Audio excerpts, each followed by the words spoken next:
alhamdulillahi rabbil alamin wasalaatu wasalaamu ala rasulillah. seen mbokk imam Makhtar Kanté moo dellu si ci ndimbalu sunu borom subhanahu wa taala di leen defal fàttali bisu àjjuma, fàttali boo xam ne nag man maa ci jiitu ci fàttali sama bopp, woo sama mbokk jullit yépp ñu fàttaliku li nga xam ni ku ko fàttee musiba dal la bis pénc te xëy di dal la yowmal qiyaama. yàlla na sunu borom subhanahu wa taala bañ ñoo boole ci ñiy texee di ci ñiy musiba di dal bis pénc. bañ loolu nag am ñeewental ci ñun, am yërmande ci ñun, moo tax mu wax ak ñun ci alquran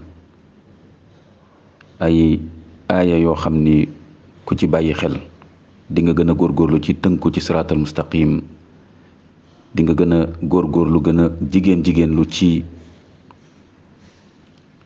fexe ba dundu àdduna bañ laa nax.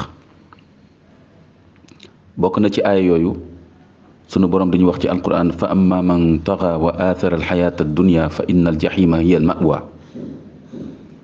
nde koo xam ne danga féttarlu gënale jiital dundu àdduna ci dundu àllaaxira, na nga xam ni sawara boobu di jaxiim fa ngay mujjee. yàlla na sunu borom musal ñu ci loolu. kon mooy ki nga xam ne ndeysaan topp na dundu àdduna, topp bànneexu bakkan, topp seytaane ba loolu nax ko mu nekk ci lu ko neex, di dundee num ko neexee, dundu fettirlu, amul fenn fu muy yem, amul lu muy tere boppam, lu ko bànneexu bakkanam sant ma nga ca, faalewul lu sunu borom gërëm ak lu sunu borom gërëmul. ku faatu ci loolu mujjuwaay bu doy waar bi ngay am, yàlla nañ sunu borom musal. sunu borom dellu si di wax ak ñun ci alquran ne fala taxurrannakum alxayaatu dunya wala yaxurrannakum billahi alxaruur.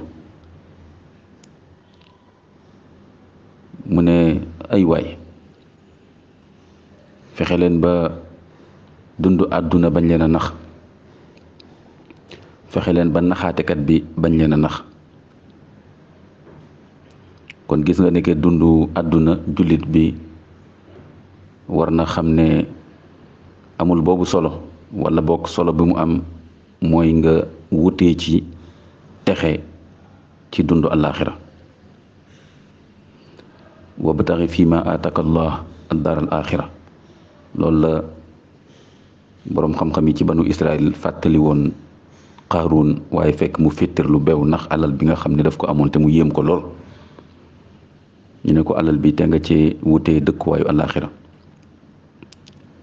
waaye mu daal di féttarlu. kon jullit bi day xam ne dundu àllaaxira moo jara waajal, ndax mooy dund bi béel, ndax mooy dund bi gën. wal axiratu xayrun wa abqa. kon bu la dund àdduna nax ba ñàkk loola dund àllaaxira, bi maanaa nga texe àllaaxira, dund ci wetu borom bi subhanahu wa taala, dund ci biir aljanna ba faw. yàlla ko sunu borom yàlla nañu defal loolu. ñu jeexalee ci aay bi borom subhanahu wa taala di ñu wax naan bu dikkee moom ak malaaka yi te muy bis pénc, fekk ñu dekki àtte bi war a tàmbali. mu ne di nga gis ndeysaan kiy wax naan yaa laytani qaddamtu li xayaati. kiy wax naan lan moo ma tere woon ma waajal bis bi ci sama dundu àdduna. gis nga de ci sama dundu àdduna li xayaati la wax, kon kooku gis na ni dund àddunaam bànneexu bakkan ak seytaane